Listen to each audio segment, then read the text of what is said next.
नमस्कार, स्वागत है आपका एबीपी गंगा में। मैं अवधेश, आप देख रहे हैं हमारा खास कार्यक्रम उत्तर मांगे प्रदेश। चुनाव आयोग ने रामपुर की विधानसभा सीट और मैनपुरी की लोकसभा सीट पर उपचुनाव का ऐलान कर दिया है। 5 दिसंबर को उपचुनाव की वोटिंग होगी तो 8 दिसंबर को रिजल्ट आएगा। लेकिन सबसे बड़ा सवाल यही है कि क्या सपा के वर्चस्व वाली ये 2 सीटें इस बार भाजपा अपने खेमे में कर पाएगी, क्योंकि सालों से इन दोनों सीटों पर समाजवादी पार्टी का एक कब्जा रहा है और ये इनका अभेद्य किला बना रहा है। ऐसे में सपा के गढ़ को फतेह करना भाजपा के लिए चुनौती है, तो वहीं नाक का सवाल सपा के लिए भी है कि जो उनका गढ़ रहा है, जो उनका किला रहा है, वो बरकरार रहे। तो सवाल ये है कि ये जो जंग का ऐलान हुआ है, इसमें बाजी कौन मारेगा।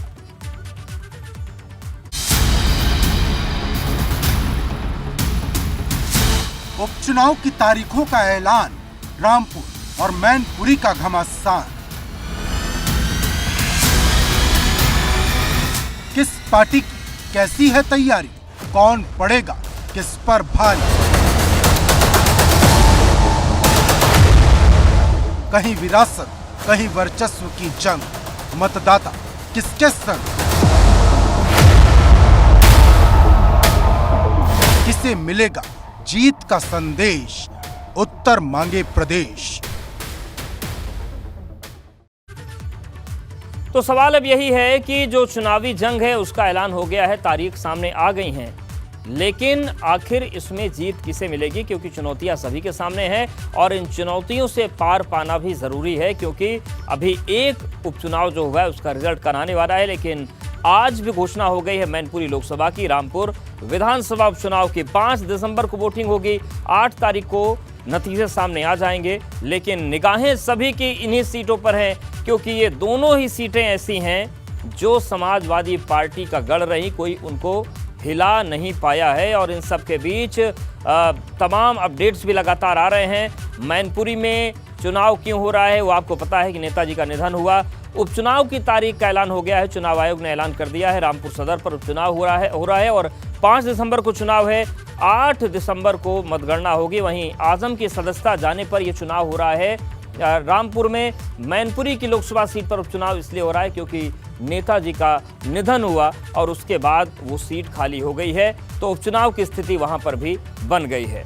और इन सब के बीच अब सवाल ये उठता है कि आखिर जीत किसे मिलेगी। हमारे साथ कुछ खास मेहमान जुड़ गए हैं। अरुण पाठक जी हैं एमएलसी भाजपा, मनोज काका जी हैं प्रवक्ता सपा, और उबैदुर रहमान हमारे साथ रामपुर से जुड़ गए हैं। सबसे पहले आप सभी मेहमानों को बहुत शुक्रिया। उबैदुर रहमान, आपके पास आ रहे हैं, बताइए कि जब तारीख का ऐलान हो गया तो किस तरीके की सरगर्मी है, क्या चर्चाएं हैं, रामपुर से कौन आएगा मैदान में?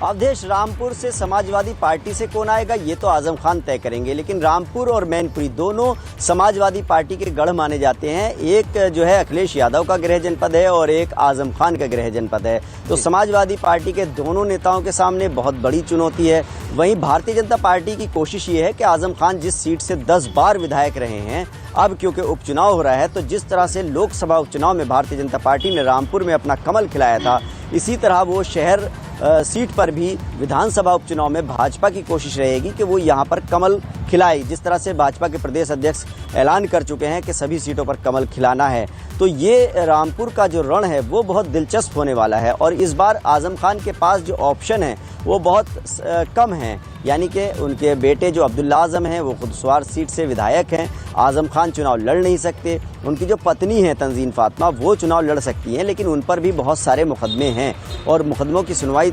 तेज़ी से चल रही है, तो एक रिस्क वो भी नहीं ले सकते। तो ऐसे में आजम खान किसको अपना समाजवादी पार्टी की तरफ से प्रत्याशी बनाएंगे, यही सवाल मैनपुरी में भी बने हुए हैं, क्योंकि वहां पर भी नेताजी की विरासत का मामला है। जैसा कि आदित्य यादव से सवाल पूछा गया तो उन्होंने कहा था कि ये परिवार का मामला है और क्योंकि नेताजी की वो सीट है, ऐसे में पूरा परिवार एकजुट होकर आगे बढ़ेगा। मनोज काका जी आपके पास ही आ रहे हैं, क्योंकि ये दोनों ही सीटें आपके दल की हैं और ऐसे में आपके सामने चुनौती ये है कि ये किला कोई भेद ना पाए और बीजेपी इन दोनों सीटों को टारगेट के तौर पर लेकर चल रही है।